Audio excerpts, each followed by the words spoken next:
41 from BBC T's Breakfast. Now, it's taken 5 years to plan. Now, finally, the dream of one primary school head teacher from Teesside has been realised.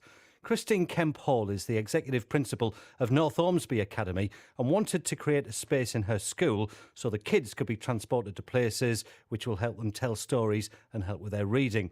Now, their school garden has been transformed literally, and it's hoping its literacy levels will improve further and the children will experience places they may not be able to visit in the future. It's all about creating magic for children, livening their creativity and enabling them to have experiences. So how can you write about the beach if you have never felt the sand between your toes? You know, how can you imagine magic if you never sat inside a caravan and been there and experienced it? So it's all about giving the children those experiences to enjoy. A magic story garden that's basically split up into 5 different areas, all that reflects good story writing and powerful creativity. How long has it taken to work on this? Oh, it's been a journey over probably about 5 years to finally come to fruition and to find the money to pay for it all, because obviously with school budgets being tight, it's not something you can do easily. Why is there a need for something like this? I think because it's so expensive for children to go places now, it's not easy always to get the transport to these places, and therefore children, you know, talk about bringing the experiences to them, I guess, is an easier way to do it. The children have contributed and shared their ideas,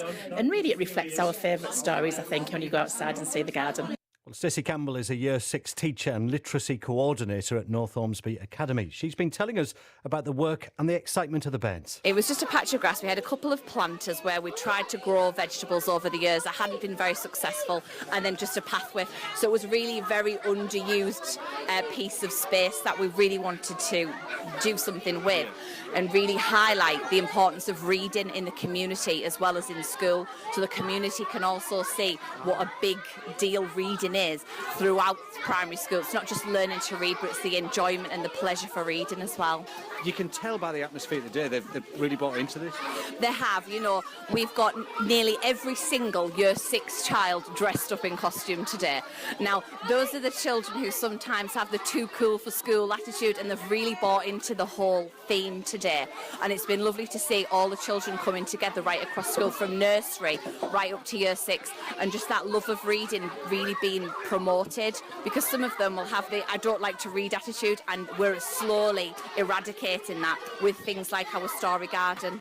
So while I was there, I thought, well, let's find out what the bairns think. What do the school kids at North Ormsby Academy make of their new creative space? Here's Archie and, first of all, Olivia, who are both aged 10, to tell us what they love about reading and their new area. You get to dress up as who you want, and you get to a book character that you look up to and stuff. What's your favourite book? Probably Demon Dentist from David Walliams. Well, oh, OK, because he is Mr. Creative, isn't he, David Walliams? Yeah, it's very popular. Yeah. OK, alongside, thanks, Olivia. We've got Archie next to us. Big Borough fan, Archie.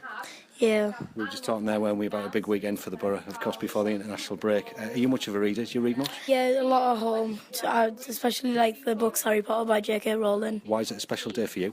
Because we've just opened our story garden, and it's took about 6 weeks to make, and it's just a really good time to read books and dress up. And what do you make of the garden? I know it's raining today, but you've had a chance to look around it, haven't you, earlier? It's a really big space, and it's really good with all the cushions and the van that's there, with the story van, and the beach house sort of thing with all the sand. It's really good. Olivia, what's the favourite part of the garden for you? I think the caravans. I like the caravan. To have that permanently in your school, is that extra special? Yeah.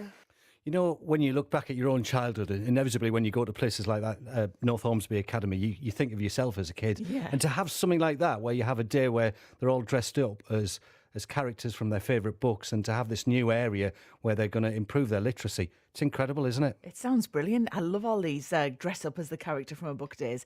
It's brilliant when all the Facebook feeds get filled up with all the pictures. I didn't want to leave, and it wasn't just the cake, which is unusual, you know. So I'll have a bit of that, take a bit of that. But they're doing great work, and we've got some interesting stories coming out of there over the next few weeks as well. I love it. I love story time with Darcy on a night. Julia Donaldson writes some amazing stories. Do you get lost in the book as well? Fantastic. And sometimes we have to recreate them and act them out as well. And, it's what brilliant. The teachers were saying as well, just very briefly, is they're hoping that some of the kids go home, 5, 6-year-old, and you know they start reading at home, teach their mum and dad to pick up a newspaper, or if they don't read themselves. Yeah, it's remarkable. That it's infectious, definitely infectious. Well done to them, and good luck to all the kids as well. We're asking this morning for the little tiny things that annoy you, and we want to know because Mr. G was kept on hold yesterday for 40 minutes with the